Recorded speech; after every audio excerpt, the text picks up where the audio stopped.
Hi guys, welcome to out of curiosity. ഇതെൻ്റെ first video ആണ്. So എല്ലാവരും maximum like ചെയ്യുക, ഷെയർ ചെയ്യുക, സബ്സ്ക്രൈബ് ചെയ്യുക ആൻഡ് ഫോളോ ചെയ്യുക ചാനലിനെ. സോ നമ്മൾ എന്താണ് ഇന്ന് നോക്കാൻ പോകുന്നതെന്ന് വെച്ച് കഴിഞ്ഞാൽ ടൈപ്സ് ഓഫ് അക്കൗണ്ടിങ്ങിൻ്റെ ആണ്. സോ എന്തൊക്കെ ടൈപ്സ് ഓഫ് അക്കൗണ്ടിങ് ആണ് നമുക്കുള്ളത് നമുക്കിന്ന് പഠിക്കാം. അതിൻ്റെ സ്കോപ്പ് പഠിക്കാം, അതിൻ്റെ ഇമ്പാക്റ്റ് പഠിക്കാം. അതിന് ഡീറ്റെയിൽ ആയിട്ടാണ്, അതും നിങ്ങൾക്ക് നന്നായിട്ട് മനസ്സിലാവുന്ന രീതിയിലാണ് ഞാൻ പഠിപ്പിച്ചു തരാൻ പോകുന്നത്.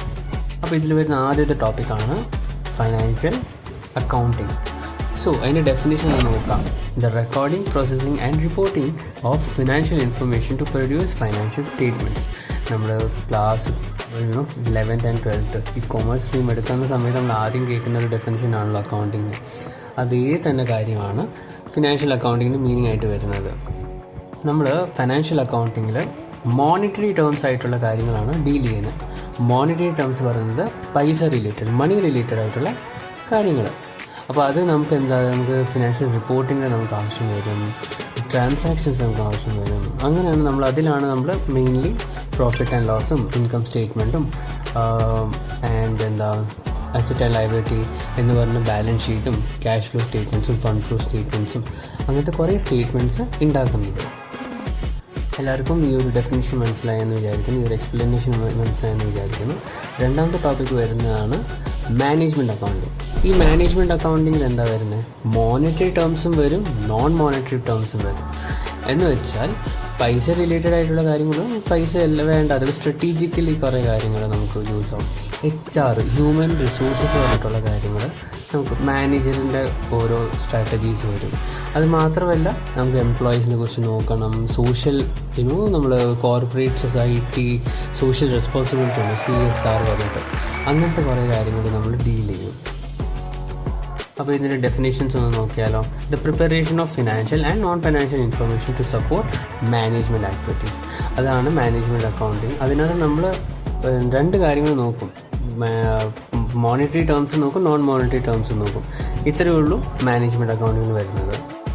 ഇനി മൂന്നാമത്തെ ഒരു അക്കൗണ്ടിങ് ടൈപ്പ് ഓഫ് അക്കൗണ്ടിങ് ആണ് നമ്മുടെ കോസ്റ്റ് അക്കൗണ്ടിങ്. കോസ്റ്റ് അക്കൗണ്ടിങ്ങും മാനേജ്മെൻറ്റ് അക്കൗണ്ടിങ്ങും തമ്മിൽ എല്ലാവർക്കും കുറച്ച് ഡിഫറൻസസും ബുദ്ധിമുട്ടുണ്ടാവും, അത് മനസ്സിലാവില്ല, അതൊക്കെ ഒരു കൺഫ്യൂഷനാണ്. അപ്പോൾ അതൊരു ഈസി വേയിൽ ഞാൻ പറഞ്ഞുതരാം. സോ ഈ കോസ്റ്റ് അക്കൗണ്ടിങ് ഡീൽ ചെയ്യുന്നത് പ്രൊഡക്റ്റിൻ്റെ നമ്മൾ എത്ര കോസ്റ്റ് വരും, എത്ര കോസ്റ്റ് നമുക്ക് കുറയ്ക്കാൻ പറ്റും, അതിലെന്തൊക്കെ നമുക്ക് കാര്യങ്ങൾ ചെയ്യാൻ പറ്റും എന്നുള്ള കാര്യങ്ങളാണ്. ഫോർ എക്സാമ്പിൾ, ഞാനൊരു ടീഷർട്ട് കമ്പനി ഓൺ ചെയ്യുന്ന ഒരാളാണ്, ഞാൻ അതിൻ്റെ ഒരു സ്റ്റാർട്ടപ്പാണ്. അപ്പം എനിക്ക് മാനുഫാക്ചറിങ് പ്രൈസ് അല്ലെങ്കിൽ പർച്ചേസ് പ്രൈസ് വരുന്നത് 200 rupees. അപ്പം ഞാനത് ആലോചിക്കുന്നു, ഞാൻ ആ ടീഷർട്ട് ഒരു 500 അല്ലെങ്കിൽ 600 rupees ഞാനത് വിൽക്കാം.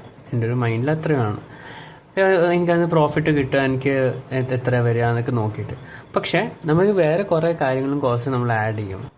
ഈ കോസ്റ്റിനെയാണ് പറയുന്നത് വേരിയബിൾ കോസ്റ്റും ഫിക്സഡ് കോസ്റ്റും കാര്യങ്ങളൊക്കെ ആ പ്രൊഡക്റ്റിൽ വരുന്നത്.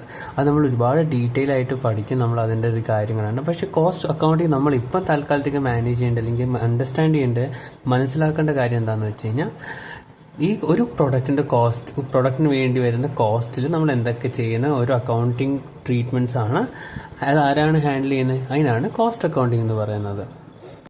പിന്നെ രണ്ടാമത്തെ കാര്യം, കോസ്റ്റ് അക്കൗണ്ടിങ്ങിൻ്റെ ഒരു ഫങ്ഷനാണ്, മാനേജ്മെൻറ്റ് അക്കൗണ്ടിങ്ങിൻ്റെ ഒരു ചെറിയ ഫങ്ഷനാണ്, ചെറിയ ഡിപ്പാർട്ട്മെൻറ്റാണ് കോസ്റ്റ് അക്കൗണ്ടിങ്. സോ മാനേജ്മെൻറ്റ് അക്കൗണ്ടിങ്ങും കോസ്റ്റ് അക്കൗണ്ടിങ്ങും തമ്മിൽ കൺഫ്യൂഷൻ ആവാൻ പാടില്ല. മാനേജ്മെൻറ്റ് അക്കൗണ്ടിങ്ങിൻ്റെ ഒരു ഫങ്ഷനാണ് cost accounting. I hope you understand the concept well. And നമുക്ക് ഇതിൻ്റെ കുറിച്ച് ഇനി എക്സാമ്പിൾസും ഇമ്പാക്റ്റും നമുക്കിനി മനസ്സിലാക്കാം. ഐ ഹോപ്പ് എല്ലാവർക്കും ഇതിൻ്റെ ഡെഫിനിഷൻ മനസ്സിലായെന്ന് തോന്നുന്നു. നമുക്ക് നെക്സ്റ്റ് വീഡിയോയിൽ ഇതിൻ്റെ കമ്പാരിസൺ, ഇതിനെങ്ങനെയൊക്കെ കമ്പയർ ചെയ്യുന്നത് നമുക്ക് അത് മനസ്സിലാക്കിയിട്ട് നമുക്ക് അത് ഡീറ്റെയിൽ ആയിട്ട് പഠിക്കാം. 4 മിനിറ്റിൻ്റെ വീഡിയോ ഒന്നും സാധാരണ എല്ലാവരും കേൾക്കത്തില്ല, അതുകൊണ്ടാണ് ഞാനിത് ഷോർട്ട് വീഡിയോസ് ആക്കിയിട്ട് ഇടുന്നത്. സോ എനിക്ക് ഇൻസ്റ്റാഗ്രാമിൽ ഒരു അക്കൗണ്ട് ഉണ്ട്, അതിൽ നിങ്ങൾ പഠിക്കുക, അതിൽ നിങ്ങൾ ഫോളോ ചെയ്യുക. ആൻഡ് അതിൽ 1 minute ക്ലിപ്പായിട്ട് നിങ്ങൾക്ക് കിട്ടും. So you can easily go through it from that. And maximum support ചെയ്യുക. ആൻഡ് എന്തെങ്കിലും കമൻറ്റ്സ് ഡൗട്ട് ചോദിക്കാം. നമ്മൾ കുറേ പ്ലാൻസ് ആയിട്ട് ഞാൻ വരുന്നുണ്ട്. സോ നിങ്ങൾക്ക് ഡൗട്ടോ അല്ലെങ്കിൽ നെക്സ്റ്റ് വീഡിയോയിൽ എന്ത് ടോപ്പിക്, കൊമേഴ്സിൻ്റെ എന്ത് ടോപ്പിക്കിനെ പറ്റിയാണ് നിങ്ങൾക്ക് വേണ്ടത് നിങ്ങൾ പറഞ്ഞു കഴിഞ്ഞാൽ I give that classes to you. Or otherwise നിങ്ങൾക്ക് റിയൽ ഇഷ്യൂസ് അല്ലെങ്കിൽ ഞാൻ എന്താണ് എൻ്റെ ഒരു ഐഡിയോളജി എന്താണെന്ന് വെച്ച് കഴിഞ്ഞാൽ തിയറിറ്റിക്കൽ ഇഷ്യൂസിന് നമ്മൾ റിയൽ ലൈഫിൽ നിന്ന് ഞാൻ കൊണ്ടുവരാൻ ശ്രമിച്ചുകൊണ്ടിരിക്കുകയാണ്. സോ അതിൻ്റെ ഭാഗമാണ് ഇതിൻ്റെ ഫസ്റ്റ് വീഡിയോ ഞാൻ ഉണ്ടാക്കിയിരിക്കുന്നത്. അതിൽ നമ്മൾ ഫിനാൻസ് അക്കൗണ്ടിങ് എന്താണ്, മാനേജ്മെൻറ്റ് അക്കൗണ്ടിങ് എന്താണ് ഉണ്ടാവുന്നത്, അല്ലെങ്കിൽ കോസ്റ്റ് അക്കൗണ്ടിങ് എന്താണ് ഉണ്ടാവുന്നതെന്ന് എനിക്ക് മനസ്സിലാക്കി തരാൻ പറ്റും. ഐ ഹോപ്പ് എല്ലാവർക്കും ഈ ക്ലാസ് അല്ലെങ്കിൽ ഒരു വീഡിയോ ഇഷ്ടമായി തോന്നുന്നു. And bye guys and take care and love you all.